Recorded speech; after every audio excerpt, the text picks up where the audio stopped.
ये कहाँ जा रही हो तुम? ऑफिस जा रही हूँ, और कहाँ जाऊँगी? ऐसे? ऐसे ही तो जाती हूँ हमेशा, क्या प्रॉब्लम है? और हाँ, मेरी आज नाइट शिफ्ट है, मैं मॉर्निंग में आऊँगी। कोई ज़रूरत नहीं है ऑफिस जाने की। क्यों? क्यों क्या? तेरे को पता नहीं है बाहर क्या माहौल चल रहा है और लड़कियों के साथ आजकल क्या हो रहा है? देख, कोई ज़रूरत नहीं है ऑफिस जाने की। और रही बात घर की जिम्मेदारियों की, वो मैं अकेला उठा लूँगा। मैं दिन रात मेहनत कर लूँगा, ओवर टाइम कर लूँगा, लेकिन तुम्हें ऐसे बाहर जाने की ज़रूरत नहीं है। तुषार, तुम्हारी बात बिल्कुल ठीक है, और जो अभी कोलकाता में रेप केस हुआ है उसका दुख सबको है, पर इट डजंट मीन कि सारी लड़कियां जॉब छोड़ के घर में बैठ जाएं। हाँ तो छोड़ दो, फिर घर बैठो, क्योंकि अगर ऐसे ही आए दिन केसेस चलते रहे लड़कियों के साथ तो इससे अच्छा है कि तुम घर पे ही बैठो। क्योंकि आजकल ना किसी का कुछ नहीं पता, भोले चेहरे के पीछे कौन सा भेड़िया छुपा बैठा है कुछ कह नहीं सकते आज की डेट में। क्या बोला तुमने? दुख? अरे दुख तो होगा ही ना, क्योंकि आए दिन ऐसे केसेस होते रहते हैं और हम क्या करते हैं? शोर मचाते हैं, चिल्लाते हैं, ज़्यादा से ज़्यादा कैंडल मार्च करते हैं और उसके बाद अगले दिन भूल जाते हैं कि कुछ ऐसा हुआ भी था। और उसके बाद क्या होता है? एक नया केस आता है और फिर वही सारी चीज़ें होती हैं। तो तुम्हारे हिसाब से क्या होना चाहिए? कुछ ऐसा होना चाहिए रिद्धि कि अगर किसी के मन में ये ख्याल भी आए ना, तो वो ये सब करने से पहले 100 बार सोचे कि इसकी सज़ा कितनी भयानक हो सकती है। लेकिन क्या? कुछ तो होना चाहिए ना रिद्धि। हमारे देश को आज़ाद हुए 78 साल हो चुके हैं और ये विकास है। अरे सबसे विकसित कंट्रीज में से एक है हमारा देश, और ये आज़ादी हमारे ही देश में हमारी बहन बेटियां सेफ नहीं है, सही से घर से बाहर नहीं निकल पाती हैं, अपनी तरीके से ड्रेस नहीं पहन पाती हैं, तो क्या फ़ायदा ऐसी आज़ादी का?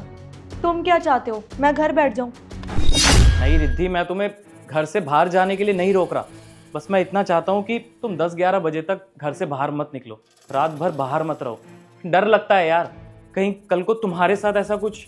अच्छा ठीक है, तुम एक काम करो, तुम ये जॉब कंटिन्यू रखो, लेकिन अपने बॉस से पूछो कि रात होने से पहले अगर वो डेली घर पे ड्रॉप कर दे तुम्हें, तो मुझे कोई एतराज़ नहीं। तुषार, मेरी बात समझो, मैं ऑफिस में अकेली लड़की नहीं हूँ कि जिसके लिए सर अलग से रूल बनाएंगे। अरे नहीं रिद्धि, मैं अकेले तुम्हारी बात नहीं कर रहा हूँ, मैं सभी लड़कियों की बात कर रहा हूँ जो आज की डेट में बाहर जॉब करती हैं। हर कंपनी को ना ये रूल बनाना चाहिए कि उनकी फीमेल एम्प्लॉयज रात होने से पहले घर पे आ जाएं। ये उनकी रिस्पॉन्सिबिलिटी बनती है कि वो अपनी फीमेल एम्प्लॉयज को घर ड्रॉप करे, चाहे वो गवर्नमेंट सेक्टर हो या फिर प्राइवेट सेक्टर हो, कोई सी भी कंपनी हो, सबको ये चीज़ करनी चाहिए। तभी आज की डेट में हमारी जो बहन बेटियां हैं वो सेफ रहेंगी। तुम्हें ये सब इतना आसान लगता है? आई नो रिद्धि, ये इतना आसान नहीं है, लेकिन किसी को तो शुरुआत करनी पड़ेगी ना, कहीं से तो स्टार्टिंग हो। आई थिंक तुम बिल्कुल ठीक कह रहे हो, मैं अभी अपने बॉस से बात करती हूँ। हेलो सर, मैं ये कह रही थी कि अगर मैं ऑफिस से जल्दी निकल जाऊँ तो इसमें कोई प्रॉब्लम तो नहीं है ना? दीदी, तुम ये कैसी बातें कर रही हो? अब कंपनी तुम्हारे लिए अलग से रूल थोड़ी बनाएगी। ठीक है सर, फिर शायद मैं ऑफिस ना आ पाऊँ। ठीक है, तुम्हारी मर्जी। बॉस नहीं मानेंगे, उन्होंने बोला तुम्हारी मर्जी, ऑफिस आना है आओ, नहीं आना मत आओ, तुम्हारे लिए रूल्स नहीं चेंज होंगे। कोई बात नहीं रिद्धि, तुम्हें जॉब करने की ज़रूरत नहीं है, मैं मैनेज कर लूँगा, ज़्यादा मेहनत कर लूँगा, ओवर टाइम भी कर लूँगा, लेकिन तुम्हें बाहर जाने की ज़रूरत नहीं है रात को। चलो ठीक है, छोड़ो। वैसे सच बताऊं, मुझे भी बहुत डर लगता है।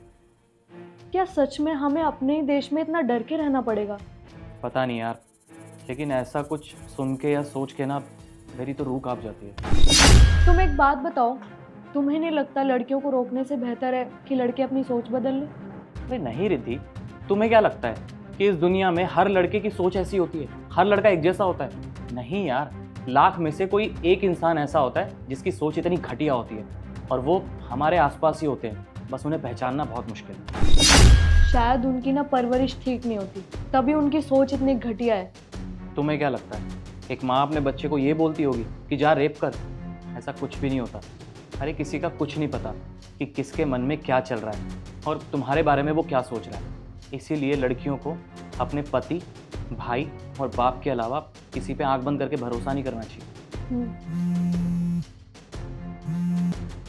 हेलो दीदी, मुझे तुम्हारी शर्तें मंजूर हैं, और तुम नहीं, ऑफिस की सारी लड़कियां अंधेरा होने से पहले घर चली जाएंगी। Thank you sir, thank you so much. Thank you तो मुझे तुम्हें बोलना चाहिए, मुझे सही रास्ता दिखाने के लिए। ये सड़कों पे मोमबत्ती लेके चलने से कुछ नहीं होगा, लेकिन हमें भी लड़कियों की सुरक्षा के लिए कदम उठाना ही पड़ेगा। जी सर। बॉस मान गए हैं, उनका कहना ये है कि सिर्फ मैं नहीं, ऑफिस की जितनी भी लड़कियां ना वो अंधेरे होने से पहले घर निकल जाएंगी। अच्छा, ये तो बहुत अच्छी बात है।